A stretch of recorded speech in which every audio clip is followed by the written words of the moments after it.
क्या तालिबान ने अफगानिस्तान पर कब्जे के 5 साल पूरे होने पर काबुल की सड़कों पर अपनी मिलिट्री ताकत का खुला प्रदर्शन किया है? यह परेड किन हथियारों और वाहनों के साथ हुई और तालिबान इसके जरिए दुनिया को क्या मैसेज देना चाहता है? आइए जानते हैं आज की इस वीडियो में, इसलिए वीडियो को एंड तक ज़रूर देखिए। सबसे पहले बात करते हैं इस मिलिट्री परेड की। तालिबान की सत्ता में आने के 5 साल पूरे होने के मौके पर काबुल में एक बड़ी सैन्य परेड हुई है। इसमें तालिबान की स्पेशल फोर्स के जवान बख्तरबंद वाहनों और आधुनिक हथियारों के साथ नजर आए। परेड पूर्व अमेरिकी दूतावास के बाहर निकाली गई, जहां वाहनों पर तालिबान के झंडे और बैनर लगे हुए थे। तालिबान सरकार इस दिन को विक्ट्री डे के तौर पर सेलिब्रेट करती है, क्योंकि 5 साल पहले इसी दौरान अमेरिका और नेटो फोर्सेस की वापसी के बाद तालिबान ने पूरे अफगानिस्तान पर कंट्रोल हासिल कर लिया था। अब बात करते हैं इस परेड में इस्तेमाल हुए हथियारों की।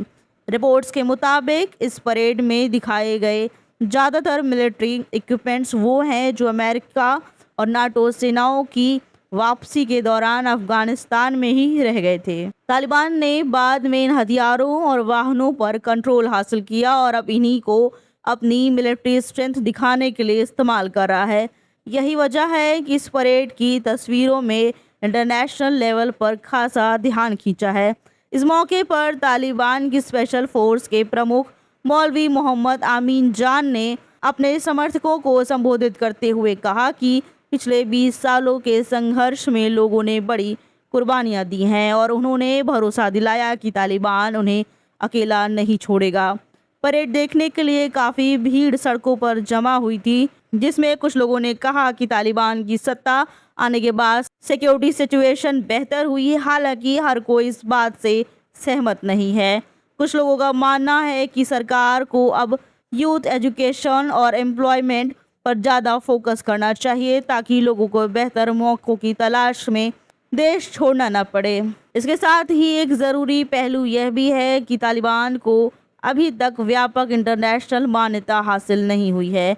रूस अभी तक इकलौता देश है जिसने तालिबान सरकार को औपचारिक रूप से मान्यता दी है, जबकि तालिबान रीजनल कंट्रीज़ के साथ डिप्लोमेटिक और इकोनॉमिक टाइज मजबूत करने की कोशिश में लगा है। भारत के तालिबान के साथ रिश्ते भी अभी अपेक्षाकृत बेहतर माने जाते हैं।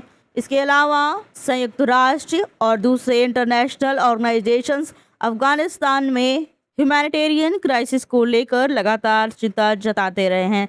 खासकर सूखा, भूकंप और पड़ोसी देशों से अफगान रिफ्यूजीज की वापसी जैसे मसलों की वजह से हालात और मुश्किल बने हैं। तो कुल मिलाकर देखा जाए तो एक तरफ तालिबान दुनिया के सामने अपनी मिलिट्री ताकत की तस्वीर पेश कर रहा है, दूसरी तरफ देश के अंदर इकोनॉमिक और ह्यूमैनिटेरियन चुनौतियां अभी भी बड़ी बनी हुई हैं।